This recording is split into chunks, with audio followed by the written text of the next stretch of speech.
SMART24, driving business.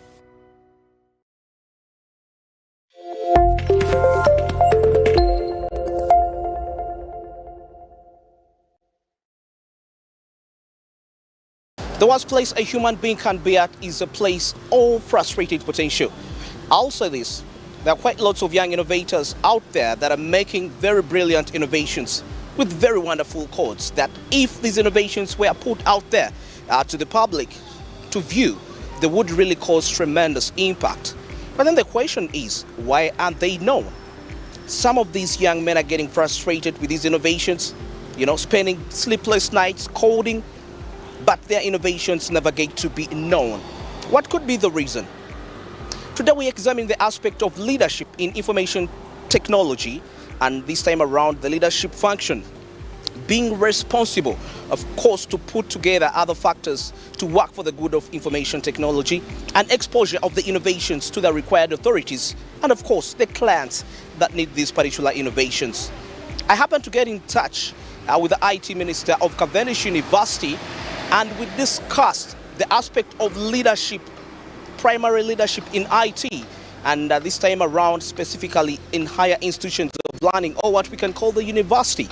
But according to his view in this perspective, he says it's lacking and something needs to be done for the betterment of IT in the country.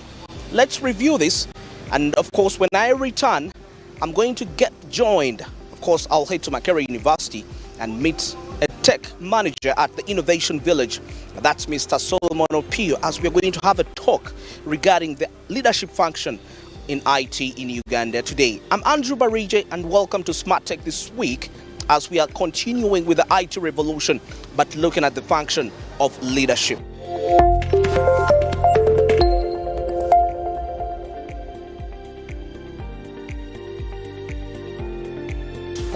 The leadership in IT, more so on a primary stage or primary level, is still wanting. I wouldn't say it's perfect. No, it's still wanting, and that wanting cuts across with us ICT ministers or ICT leaders being able to spot out those students that indeed have interest. Because believe me, there are some students that have interest in that, but then need more guidance. So this is the guidance I'm talking about. Like, they really need that good guidance so as to be able to execute out their idea into place.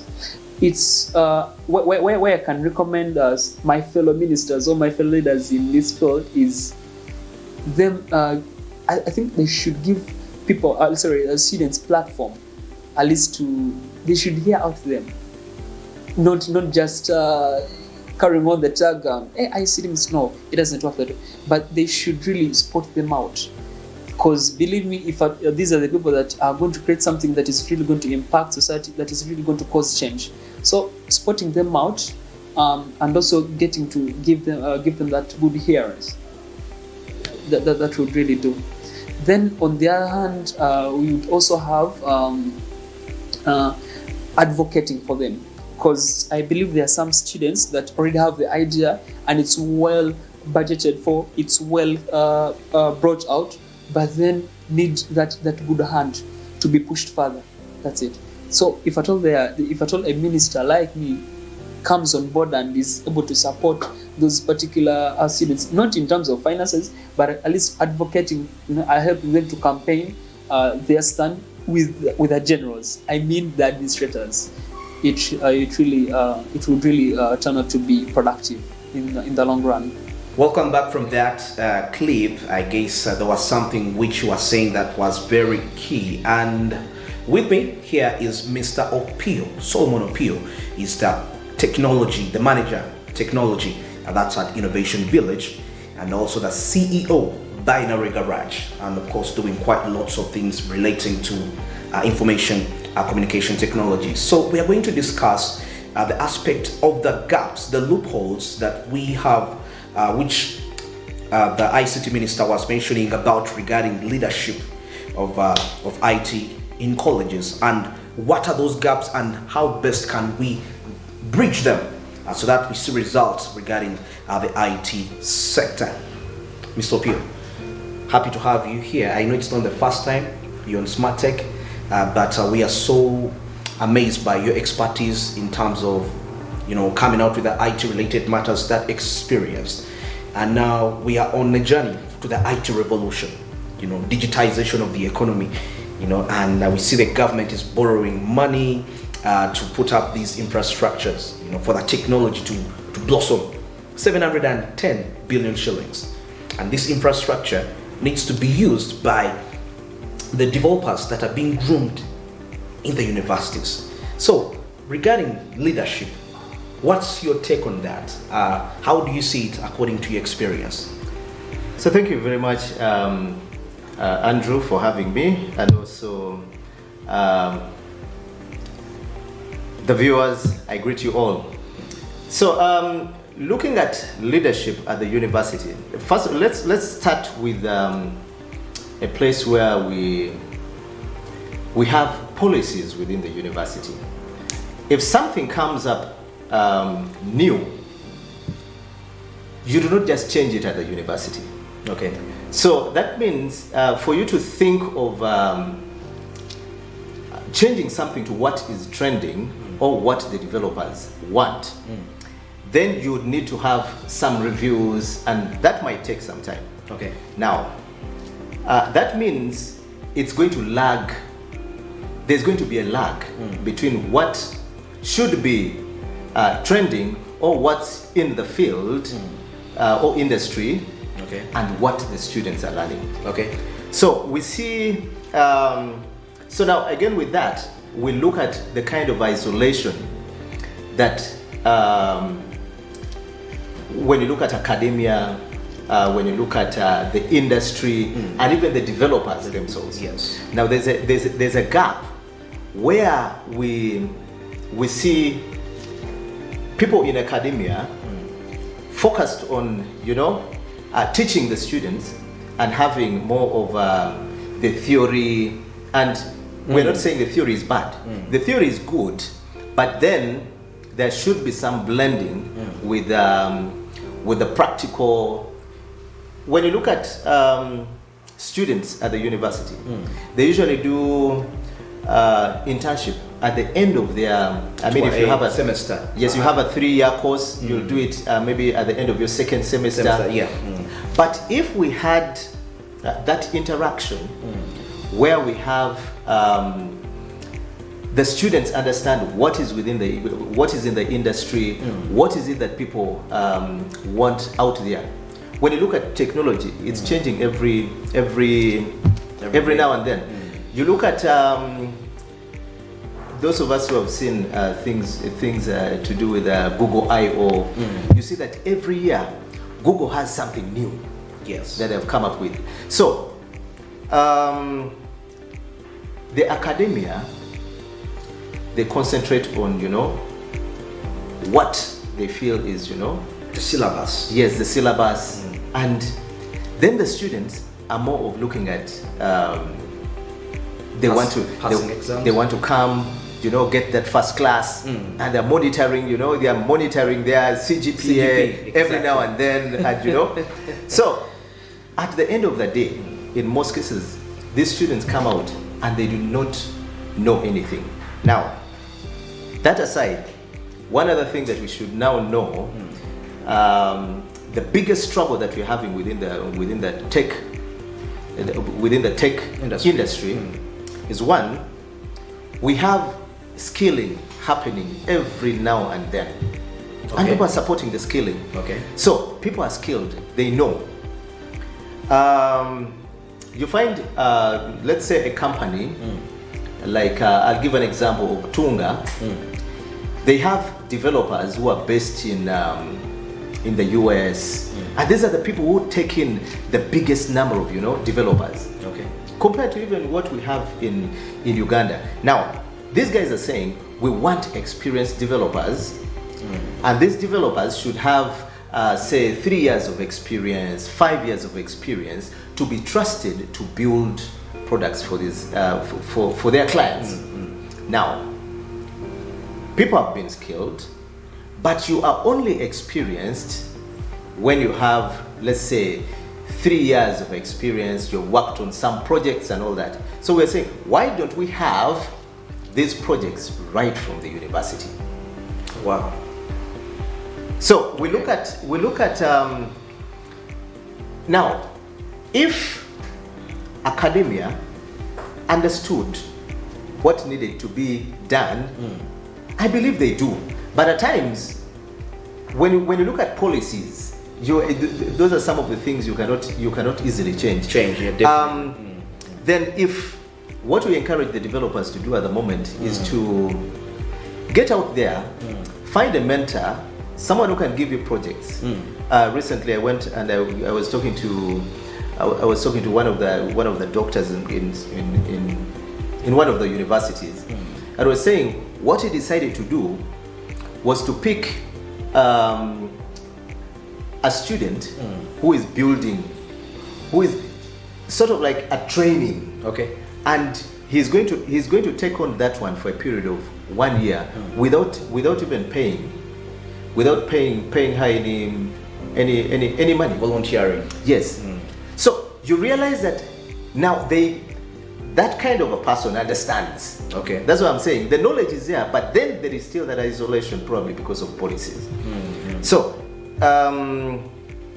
if we can have you work on a project, you can create some time. As a student, you can create time, do some projects, while you also do your learning, and you improve on your CGPA, as many people are looking for. That can still be done. If we can have that balance, all we need to do, and I keep telling students, you need to time yourself. Be a programmed person. Okay. You know, within this time, I'm doing ABCD. I have to deal with my coursework at this time. There are people who work, and at the same time they're in school. So that understanding of the gaps that we have in terms of policy would take care of very many things around the isolation that we have at the moment as a tech industry. Okay. Yes, you're still watching Smart Tech, and we are discussing the links, of course, within the IT leadership at the university level. And according to the discussion, Mr. Opio says there is an aspect of working in isolation. The government, the developers, the universities working in isolation. And now let's also look into this whole incidence of, like you said, sometimes there is that, working in isolation. I call it ignorance, because if I don't know what is on ground, that means growth can't go on.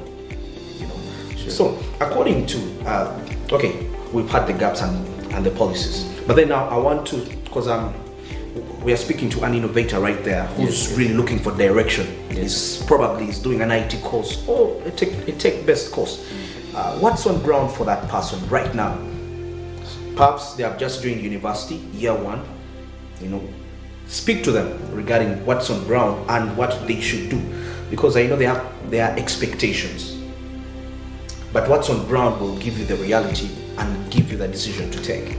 All right. I now to the innovators out there, those who are trying to get into technology, you want to do something, but you've come to the university. I must tell you that for us, the time we joined the university, I remember we were told, lecturers tell us, they ask you now, what are you going to do? And you don't even know what you're going to do. But with the time, your eyes begin to open. Now, while we learn, we need to look at those areas where, let's say you want to, you're going to be doing, at the end of the day, you're going to be working on software systems and all that. Can we begin thinking of projects that we can start working on? The best way of learning is actually to do a project. Get a project and you say, I need to do this within this period of time. So if you have that focus, then it's going to take you to where you're in a position to actually get to the field and do something serious. Exactly. Now, you may not be completely perfect, until you go and start, working. But the other area that we need to look at, we have several communities. Personally, I'm a community. I've worked a lot with communities for about 10 years now. And the kind of content that we get from the communities, the meetups that we have, the workshops that are held, they give you a picture of what is within the industry. Okay. So you can blend that with what you have at, what you're doing at the university, and try to put them together. Okay. That should be in. You should be in position to actually move faster than just concentrating on your academics. Now, the other aspect that we need to understand, the universities usually organize, let's say, shows, and they're looking at things around their innovations. They've come up with innovations, and what they do is invite people who are already in industry. In fact, it's something I've done a lot in this season. Yeah. A university invites you for maybe a show. They're looking at innovations that they've worked on, and probably you're going to judge and all that. Now, that is another. Now, getting people from outside to come into the university and give these guys ideas is one of the ways of actually linking them to industry. Okay. They begin to understand what is out there. And I think in terms of support, if I may mention, we have these guys who are in industry. They may not know what is in the universities. Just like we have already talked about isolation. Now, they do not know what is within the universities, and yet if they knew, they would actually support. I went to one of the universities, and I realized they actually had a fully fledged robotics lab. And I'm like, you see, I've just been having a talk with one of the companies that deal with the robotics, and they're going to be supporting some universities and some hubs. If I knew about this, yes, I would have asked them to come to this place as well. Okay.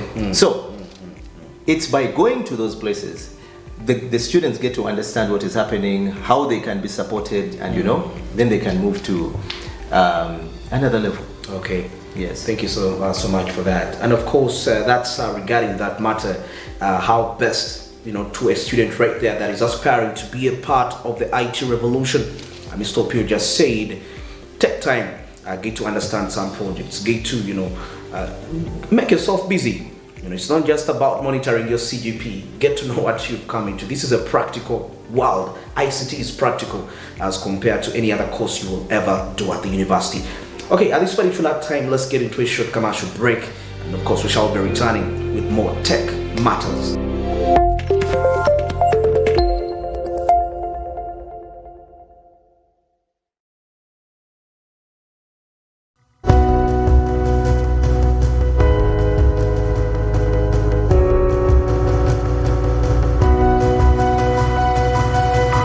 SMART24, driving business.